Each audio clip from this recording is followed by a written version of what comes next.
খবরটা পুরাতন। ধারণা করা হচ্ছিল এই ঘটনাটা ঘটবে, এই খবরটা তৈরি হবে। এবার শুধু বাস্তবায়ন হলো, সংসদে বাস্তবায়ন হলো, সংসদে পাশ হলো অধ্যাদেশটা কি? যে অধ্যাদেশের বলে প্রফেসর ইউনূস সরকার মেটিকুলাস ডিজাইনে আওয়ামী লীগের ওপরে কার্যক্রম নিষেধাজ্ঞা দিয়েছিল। তার আগে ছাত্রলীগ নিষিদ্ধ করেছিল, আওয়ামী লীগের সমস্ত অঙ্গ সংগঠনের কার্যক্রম নিষিদ্ধ করা আছে। সেই অধ্যাদেশটা সংসদে পাশ হয়ে গেল। সংসদে পাশ হয়ে গেল মানে 12 এপ্রিলের পরে অটোমেটিকলি আওয়ামী লীগের যে নিষেধাজ্ঞা ওই আইন বলে করা হয়েছিল সেটা বাতিল হয়ে যাওয়ার আর কোনো সম্ভাবনা নেই। আওয়ামী লীগের ওপরে নিষেধাজ্ঞা থাকছে। আওয়ামী লীগের ওপর যখন নিষেধাজ্ঞা থাকছে তখন বহুদলীয় গণতন্ত্রের জনক হিসেবে দাবিদার বিএনপি এখন কি দাবি করতে পারবে যে তারা রাজনীতিতে গণতন্ত্র বিশ্বাস করে কিংবা গণতন্ত্র বাস্তবায়ন করতে চায়? প্রফেসর ইউনূস যে পথে হেঁটেছেন সেই পথে হেঁটে বিএনপি কি রাজনীতিবিদদের জন্য রাজনীতি করা কিংবা রাজনৈতিক দলের জন্য রাজনীতি করার পথটা একটু বেশি কঠিন করে দিল? এবং যে কঠিন পথ তারা তৈরি করে দিল সেই পথে পরবর্তীতে কি আরও অনেককে পড়তে হতে পারে?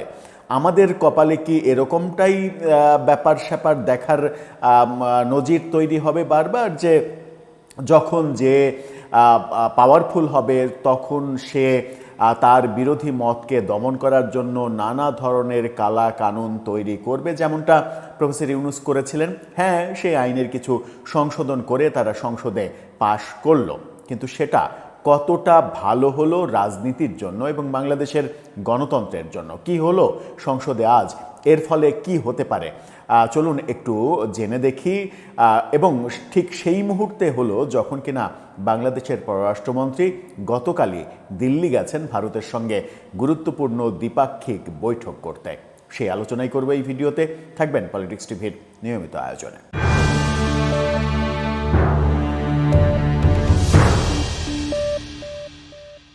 দর্শক, বলছিলাম আওয়ামী লীগের নিষিদ্ধ প্রক্রিয়া আরও বেশি দীর্ঘায়িত হওয়ার কথা। তার আগে একটি মানবিক কথা বলতে চাই। ফুড ফর অল, সবার জন্য খাদ্য, এই স্লোগান নিয়ে একদল তরুণ অসহায়, দুস্থ, ক্ষুধার্ত মানুষের পাশে রান্না করা খাবার নিয়ে দাঁড়াচ্ছে। তাদের এই মানবিক উদ্যোগটাকে সমর্থন করতে ডেসক্রিপশন বক্সে লিঙ্ক দেওয়া আছে, সেখান থেকে চ্যানেলটা অন্তত সাবস্ক্রাইব করে তাদেরকে অনুপ্রাণিত করবেন, সেই প্রত্যাশা রইল। চলে যাচ্ছি মূল আলোচনায়। বলছিলাম আওয়ামী লীগের ওপরে যে নিষেধাজ্ঞা রয়েছে, কার্যক্রম নিষেধাজ্ঞা, সেই নিষেধাজ্ঞাটা আর অটোমেটিকলি 12 তারিখের পরে উঠে যাচ্ছে না। যে সম্ভাবনার কথা সংসদ বসার আগে আমরা একাধিকবার আলোচনা করেছি যে বিএনপি বোধহয় প্রফেসর ইউনূসের দেখানো পথে হাঁটবে না, কিন্তু কদিন আগেই আমরা জানতে পেরেছিলাম যে সন্ত্রাস বিরোধী যে অধ্যাদেশ 2025 সালে জারি করা হয়েছে, রাষ্ট্রপতিকে দিয়ে এক ধরনের জোর করিয়ে 133টা অধ্যাদেশ প্রফেসর ইউনূস যেগুলো জারি করিয়েছেন তার অধিকাংশ অধ্যাদেশই সংসদে পাশ হবে। এবার আজকে সেটা পাশ হয়ে গেল। গণমাধ্যমের খবরে যেটা উঠে এসেছে, আওয়ামী লীগের কার্যক্রম নিষিদ্ধ করে সন্ত্রাস বিরোধী আইন সংশোধন বিল 2026 জাতীয় সংসদে পাশ হয়েছে। অন্তর্বর্তী সরকারের আমলে এই সংক্রান্ত অধ্যাদেশ জারি করা হয়েছিল, যা বিল আকারে সংসদে পাশ হলো। অধ্যাদেশটা বিল আকারে উপস্থাপন করে সেটা পাশ করা হয়েছে। স্বরাষ্ট্রমন্ত্রী সালাউদ্দিন আহমেদ বিলটি পাশের জন্য প্রস্তাব উত্থাপন করেন। এর আগে সকালে সংসদ শুরু হয় সকাল 11টায় যথারীতি। 2025 সালের 12 মে স্বরাষ্ট্র মন্ত্রণালয় প্রজ্ঞাপন জারি করে আওয়ামী লীগ এবং এর অঙ্গ ও সহযোগী ভাতৃপ্রতিম সব সংগঠনের কার্যক্রম নিষিদ্ধ ঘোষণা করেছিল। অন্তর্বর্তী সরকারের সময়ে ক্ষমতাচ্যুত আওয়ামী লীগের কার্যক্রম নিষিদ্ধ করে যে অধ্যাদেশ জারি করা হয়েছিল সেটি সংশোধিত আকারে সংসদে পাশের জন্য সুপারিশ করে বর্তমান ত্রয়োদশ জাতীয় সংসদ কর্তৃক গঠিত বিশেষ কমিটি এটা সুপারিশ করে এবং সুপারিশ করার পরে সংসদে উত্থাপিত হলো। এটা দেখছে বিশ্লেষকদের কি মত। বিশ্লেষকরা বলছেন কমিটির সুপারিশ অনুযায়ী অধ্যাদেশটি সংসদে আইন আকারে পাশ হলে এরপর আওয়ামী লীগের যে কোনো কার্যক্রম শুধু নিষিদ্ধই থাকবে না, তাদের দলটির নেতা কর্মীদের বিচারের মুখোমুখি হতে হবে। তার মানে এই অধ্যাদেশে প্রফেসর ইউনূস বিচারের ব্যাপারটা সংযোজন না করলেও বিএনপি সরকার আরও একটু এগ্রেসিভ হয়ে এই অধ্যাদেশের সঙ্গে বিচারের প্রক্রিয়াটা যোগ করেছে। অর্থাৎ অধ্যাদেশ যে একটু সংশোধন করা হয়েছে, সেই সংশোধনের জায়গাটা হচ্ছে এখন আওয়ামী লীগের নেতাকর্মীদের এই অধ্যাদেশের পরিপ্রেক্ষিতে বিচারও করা যাবে। তার মানে আন্তর্জাতিক অপরাধ ট্রাইব্যুনালে আওয়ামী লীগকে দল হিসেবে আওয়ামী লীগের নেতাকর্মীদের বিভিন্ন অপরাধের জন্য বিচারের মুখোমুখি হতে হবে। এর আগে আমরা দেখেছি যে কার্যক্রম নিষিদ্ধ করার পরে আওয়ামী লীগকে মানে এমনকি এই বিএনপি সরকার আসার পরেও যেটা খুবই সমালোচিত হয়েছে, যেটা বিএনপি সরকারের করা উচিত হয়নি বলে অনেকে মনে করেছেন। অনেকে বলেছেন যে প্রফেসর ইউনূসের সেট করা মেটিকুলাস ডিজাইনের ওই পুলিশ প্রশাসন অতি উৎসাহী হয়ে 7ই মার্চ বঙ্গবন্ধুর ভাষণ প্রচার করার জন্য অনেককে যাদেরকে গ্রেপ্তার করেছে, সেই গ্রেপ্তারের নজিরটা খুব একটা ভালো উদাহরণ হয়নি। আমরা দেখেছি বাম নেত্রী ইমিকে সহ অনেককেই গ্রেপ্তার করা হয়েছে এবং ইমিকে এখন পর্যন্ত কারাগারে রাখা হয়েছে। অথচ মাত্র একদিন মানে জামাতের এক কর্মীকে গ্রেপ্তার করার পর, সম্ভবত ভোলা অঞ্চলের সেই কর্মীকে, মহিলা কর্মীকে গ্রেপ্তার করার পরে কিন্তু এই কর্মী জামাতের প্রচণ্ড প্রতিবাদের মুখে তিনি জামিন পেয়েছেন। অপরাধ কী ছিল? প্রধানমন্ত্রী, বর্তমান প্রধানমন্ত্রীকে নিয়ে সামাজিক যোগাযোগ মাধ্যমে অসম্ভব কটু কথা বলা, বাজে ব্যাপার উপস্থাপন করা।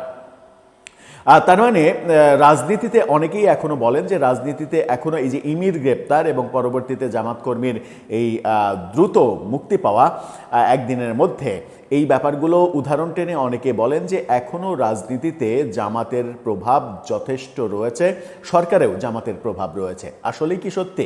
এবং সংসদে এই যে অধ্যাদেশটা পাশ করা হলো, এটা কি বিরোধী দলকে খুশি করার জন্য? বিরোধী দল অন্যান্য গুরুত্বপূর্ণ ইস্যু যেমন গণভোট, সাংবিধানিক পরিষদ গঠন, এই ব্যাপারগুলো নিয়ে যেন অনেক বেশি উত্তেজনা তৈরি করতে না পারে, এই কারণে তাদের মন জয় করার জন্যই কি এটা করা হলো? অনেকে যেটা বলছেন সেটা হচ্ছে যে সামাজিক যোগাযোগ মাধ্যমে লেখালেখি হচ্ছে এই অধ্যাদেশ যেটা আইনে পরিণত হলো এখন, সেটা কার্যকর করার মধ্য দিয়ে বাংলাদেশের রাজনীতিবিদদের জন্য এবং রাজনৈতিক দলগুলোর জন্য কার্যক্রম অনেক বেশি কঠিন হয়ে গেল। এই নজির ভবিষ্যতেও স্থাপিত হবে, পূর্বেও যেমন হয়েছে ভবিষ্যতেও হবে। এর আগে আওয়ামী লীগের সময় আমরা দেখেছি যে নির্বাহী আদেশে জামাতকে, শিবিরকে নিষিদ্ধ করার ব্যাপার আমরা দেখেছি, তাদের নিবন্ধন বাতিল করার ব্যাপার আমরা দেখেছি। এই ব্যাপারগুলো করে আওয়ামী লীগ যে খুব একটা লাভবান হয়নি, জামাত যে আরও বহুগুণ মানে শক্তিশালী হয়ে তারা ফিরে এসেছে, সেটা এখন তারা প্রধান বিরোধী দল হয়েই প্রমাণ করে দিয়েছে।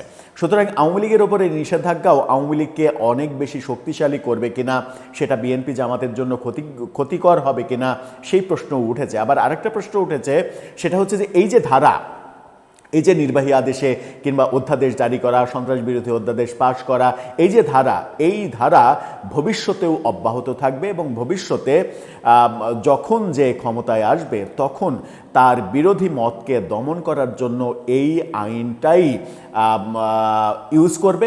এটার মাধ্যমেই তার বিরোধী মতকে দমন করবে, নিষিদ্ধ করবে, এটা করবে, ওটা করবে, সবই করবে। তাহলে কি এই ধারা দেখতে দেখতেই আমরা আমাদের যে স্বল্প জীবন, মানে স্বল্পদৈর্ঘ্য যে জীবন, সেই জীবন আমাদের অতিক্রান্ত হয়ে যাবে? এভাবেই আমরা দেখতে থাকবো যে যখন যে ক্ষমতাবান তখন সে তার বিরোধী মতকে দমন করার জন্য এরকম অধ্যাদেশ কিংবা নির্বাহী আদেশ এগুলো ব্যবহার করবে। যদি ভবিষ্যতে নজিরটা এমন হয়, তাহলে সেটা বাংলাদেশের জন্য এবং গণতন্ত্রের জন্য শুভ কোনো লক্ষণ নয়। আবার যেটা বলছিলাম যে মুহূর্তে বাংলাদেশের পররাষ্ট্রমন্ত্রী ভারতে অবস্থান করছেন এবং ভারতের সঙ্গে দ্বিপাক্ষিক আলোচনা, সম্পর্ক তৈরি করা, এই ব্যাপারগুলো আসছে এবং সেখানে নিশ্চিত করেই আওয়ামী লীগকে রাজনীতি করতে দেওয়ার এজেন্ডাটা খুবই গুরুত্ব সহকারে উপস্থাপিত হবে বলে ভারতীয় বিভিন্ন সূত্র যখন দাবি করছে, ঠিক সেই সময়ই বাংলাদেশের সংসদে এই সন্ত্রাস বিরোধী অধ্যাদেশ পাশ করা, এটা একটা বার্তা। অর্থাৎ ভারত থেকে ডক্টর খলিলকে এরকমও বলতে পারে, তুমি যখন আলোচনা করতে আসছো তখন তোমার সংসদ এরকম একটা অধ্যাদেশ পাশ করছে, তার মানে রাজনীতি করা রাজনৈতিক দলের জন্য কঠিন হয়ে যাচ্ছে। এরপরের স্টেপ কি? তাহলে কি নির্বাহী আদেশে যেটা করা হয়েছে, প্রফেসর ইউনূস নির্বাহী আদেশে যেটা করেছেন, যে বিএনপি বারবার বলেছিল যে কোনো দলকে নির্বাহী আদেশে নিষিদ্ধ করার পক্ষে বিএনপি নয়, বিএনপি বহুদলীয় গণতন্ত্র বিশ্বাস করে, সেটা বাস্তবায়ন করতে কিংবা সেটা প্রমাণ করার জন্য প্রফেসর ইউনূসের নির্বাহী আদেশ কি এবার তাহলে সরকার নিজে থেকেই উইথড্র করে নেবে? নির্বাহী আদেশ আর থাকবে না, সেই পথে বিএনপি যাবে? বিএনপিকে এখন গেলে সেই পথেই যেতে হবে, আর কোনো পথ নেই। প্রফেসর ইউনূসের নির্বাহী আদেশ বাতিল করে দিতে হবে, এছাড়া আর কোনো পথ নেই। একটা পথই ছিল যে এই যে অধ্যাদেশ যেটা সংসদে পাশ হলো, সেই অধ্যাদেশ সংসদে পাশ না করা, তাহলে অটোমেটিকলি 12 তারিখের পর, এই মাসেরই 12 তারিখের পরে নির্বাহী আদেশে ওই অধ্যাদেশের ভিত্তিতে যে নির্বাহী আদেশ, সেই নির্বাহী আদেশ বাতিল হয়ে যেত, আওয়ামী লীগ আবার রাজনীতিতে ফিরতে পারত।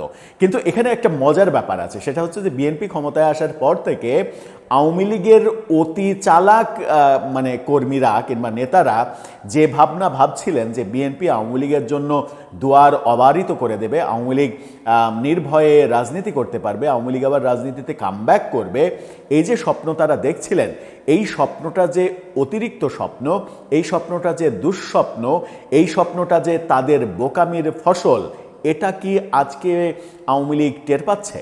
কিংবা আওয়ামী লীগের যারা নীতি নির্ধারক, তাদের ভবিষ্যৎ কর্মপন্থা তৈরিতে যে বোকামি গত কিছুদিন ধরে দেখা যাচ্ছে কিংবা আমরা দেখছিলাম, নির্বাচনের ঠিক আগে থেকেই এরকম বোকামি দেখা যাচ্ছিল, নির্বাচনের পরবর্তীতে তাদের ফিরে আসার হুঙ্কার, এই যে চলে এসেছি, এই শোডাউন, এই অফিস খোলা, এই ওটা ওই ওটা, তারা ভেবেই নিয়েছিল যে প্রফেসর ইউনূসের মেয়াদ শেষ কিংবা পতন মানে তাদের উল্লাস, কিন্তু আদতে যে সেটা নয়।